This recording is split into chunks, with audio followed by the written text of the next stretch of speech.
না, পোস্টটা ডিলিট হয়নি, পোস্টটা অনলি মি করে রেখেছি। আর এটার বিষয়ে আমি কিছু বলতে চাচ্ছি না, আমার ফেসবুক পোস্টে আমি যা বলার বলছি। দায়িত্বশীল জায়গা থেকে আপনি দায়িত্বশীল বলতে কি বোঝাতে চাচ্ছেন? আমি যখন দেখবো আমার দেশের উপর কোনো থ্রেট চলে আসতেছে, আমি মনে করব আমার দেশকে বাঁচানোর জন্য আমার যতটুকু বলা উচিত সে বলাটাই আমার দায়িত্বশীলতা, ঠিক আছে? শোনেন, আমি ফ্র্যাঙ্কলি বলি, আমি চাই না আমার দেশের দায়িত্বে মুক্তিযুদ্ধ বিরোধী কোনো শক্তি আসুক, ঠিক আছে? তো আমার যাকে মনে হয়েছে মুক্তিযুদ্ধ বিরোধী শক্তি, যাদেরকে মনে হয়েছে, আমি তাদেরকে সেভাবেই ট্রিট করেছি। আর আমার পোস্টটা আমি সেভাবেই দিয়েছি। রিসেট বাটন পুশ করা মানে কি? আপনি কি ভয়েস অফ ওয়ার্ল্ড এর সাক্ষাৎকারটা দেখেছেন? রিসেট বাটন পুশ করা মানে কি? অতীত মুছে ফেলা মানে কি? আমাদের মুক্তিযুদ্ধ হচ্ছে মীমাংসিত সত্য, আমাদের জাতির পিতা বঙ্গবন্ধু, এগুলো সবই মীমাংসিত সত্য। রিসেট বাটন পুশ করে সব অতীত মুছে ফেলা, এটা মানে কি? এটা তো তাহলে আমি তো মনে করি যে আসলে মুক্তিযুদ্ধের বিরোধী শক্তি আমাদের দেশে এখন গভর্নমেন্ট হিসেবে আছে।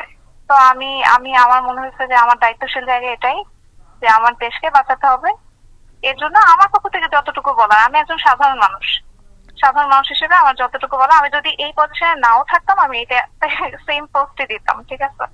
ব্যক্তি ব্যক্তি উর্মি এসব বিভিন্ন পরিচয় করা দরকার নাই। আমি বাংলাদেশের নাগরিক হিসেবে বলছি, আমি মুক্তিযুদ্ধের পক্ষের শক্তি হিসেবে বলছি। আমি কোনো দলের পক্ষে বলতেছি না, আমি আমার কোনো ব্যক্তিগত মতামত দিচ্ছি না। আমি হচ্ছে মুক্তিযুদ্ধের পক্ষের শক্তি। বাংলাদেশ দাঁড়িয়ে আছে 30 লক্ষ শহীদের রক্তের ওপর, ঠিক আছে? 30 লক্ষ শহীদের রক্তের বিনিময়ে আমাদের দেশটা স্বাধীন হয়েছে। এই 30 লক্ষ শহীদ, রিসেট বাটন পুশ করলে কি এই 30 লক্ষ শহীদ ফিরে আসবেন? এসব বিষয়, এগুলো সবই তদন্ত সাপেক্ষ। চেতনা বিক্রি, গণহত্যা, যেটা মানে আমি কোর্টেড বলতেছি, গণহত্যা যেটা বলা হচ্ছে জুলাই মাসে গণহত্যা, এগুলো সবই তদন্ত সাপেক্ষ, এগুলো তো মীমাংসিত সত্য না, এখন পর্যন্ত প্রুফ হয়নি তো, ঠিক আছে? বিচার হোক, প্রমাণিত হোক, তারপর দেখা যাবে। কিন্তু যেটা মীমাংসিত সত্য সেটাকে তো কেউ মুছে ফেলতে পারে না। আমার কথা হচ্ছে এটাই। ক্ষমতার কোনো জায়গা থেকে আমি কোনো কথা বলতেছি না, আমি একজন খুবই সাধারণ মানুষ হিসেবে, আমি যদি আজকে এই অ্যাডমিনিস্ট্রেশনে নাও থাকতাম আমি সেম কথাটাই বলতাম, ঠিক আছে? I am not a hypocrite. মুক্তিযুদ্ধের বিরোধী শক্তির বিপক্ষে কথা বলা যে কোনো জায়গা থেকে বলাই যায়, ঠিক আছে? এর জন্য যদি আমার চাকরি চলে যায় এটা আমার কোনো সমস্যা নাই, কিন্তু আমি মুক্তিযুদ্ধ বিরোধী শক্তি হইতে পারবো না, এটা সম্ভব না। আমি হিপোক্রেট হতে পারবো না। যখন যেই গভর্নমেন্ট আসবে টোটাল কন্ট্রাডিক্টরি কথা বলবে, একজন মুক্তিযুদ্ধের পক্ষে কথা বলবে, আরেকজন মুক্তিযুদ্ধের বিপক্ষে কথা বলবে, আমি দুই পক্ষেই মানে হ্যাঁ হ্যাঁ করব, এইটা হিপোক্রেসি, ঠিক আছে?